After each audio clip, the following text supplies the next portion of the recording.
পাবদা মাছ খেতে কার না ভালো লাগে। তো চলো আজকে একটা পাবদা মাছের রেসিপি নিয়ে তোমাদের সামনে চলে এলাম। তো পাবদা মাছগুলোকে আগে পরিষ্কার করে ভালোভাবে নুন হলুদ মাখিয়ে রেখে দিয়েছিলাম। আর এক এক করে সবগুলোকে আমি ভেজে নিব। যেহেতু আজকে একটু বাড়িতে গেস্ট আসার আছে, তার কারণে আমি একটু বেশি করেই রান্না করেছি। আমাদের বাড়িতে খাওয়ার বেশি জন নেই, 6 জন আছি, কিন্তু বাচ্চাগুলো খায় না। তো আজকে যেহেতু বাড়িতে গেস্ট আসবে, তার কারণে একটু বেশি করে রান্না হচ্ছে। তো এক এক করে আমি সবগুলো ভেজে নেবো। আর আমার কড়াটা ছোটো বলে আমি বেশি করে ভাজতে পারছি না, 2-1টা করে বা 2-3টা করে ভেজেছি। দিয়ে সবগুলো মাছ এক এক করে ভাজা হয়ে গেলে আমি তাতে আবার মাছগুলো ভাজার সাথে সাথে আমি পেঁয়াজ লঙ্কা এগুলো যেগুলো কাটা ছিল, টমেটো এগুলো সব কেটে রেডি করে রেখেছি। তো মাছগুলো এক এক করে সব তুলে নেব।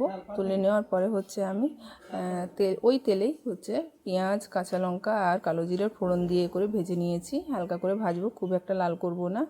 তাতে কাঁচা টমেটো দিয়ে দেবো, ওগুলোকেও ভালো করে কষিয়ে নেব যাতে টমেটোটা একটু গলে গলে যায়। তাতে নুন আর হলুদ দিয়ে একটু কষিয়ে নেব। নুন হলুদ দিলে কি হয়, তাড়াতাড়ি একটু ভাজা ভাজা হয়ে যায়, নরম হয়ে যায় টমেটোগুলো। দেওয়ার পরে আমি বাটনাটা বেটে রেখেছি। বাটনায় তোমার পোস্ত আর সাদা সরষা আর একটু কাজু এগুলো দিয়ে আমি একটা পেস্ট করে নিয়েছি। পেস্টটা আমি আগে ছেঁকে নিয়েছিলাম। ছাঁকার কারণ তাতে যে সরষার যে চপাগুলো থাকে ওগুলো বেরিয়ে যায়, তখন গ্রেভিটা একটু স্মুথনেস হয়, খুব ভালো লাগে ওটা খেতে।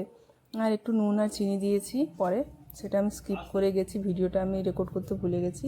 আর এরপরে আমি পাবদা মাছগুলোকে এক এক করে ছেড়ে দেবো। ছেড়ে দেওয়ার পরে বেশিক্ষণ ফোটাবো না, কেননা মাছগুলো ভেঙে যাবে, ছোটো কড়া তো, বুঝতেই পারছো। এই করে আমার রেসিপিটা এখন রেডি হয়ে গেছে। তোমাদের ভিডিওটা কেমন লেগেছে তোমরা জানাবে। আর হ্যাঁ বলি, তোমাদেরকে তো আর পাঠাতে পারবো না, খেতে কিন্তু খুবই সুন্দর হয়েছে। তো ভিডিওটা যদি ভালো লেগে থাকে তোমরা অবশ্যই একটা কমেন্ট করে যাবে। সবাই ভালো থাকবে, সুস্থ থাকবে। এখন যেহেতু ওয়েদার খারাপ, সাবধানে থাকবে। টাটা।